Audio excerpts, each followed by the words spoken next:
Alright, it's Thursday, December 12th, 2013. 6 days after the ice storm. And this is the fairway of number 9, Tanglewood. Still solid ice. It's ice slush. Pretty crazy.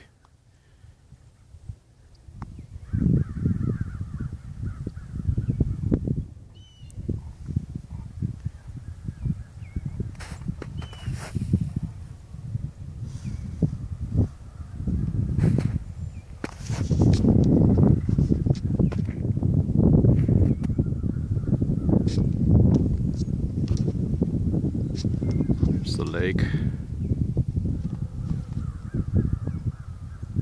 That's it.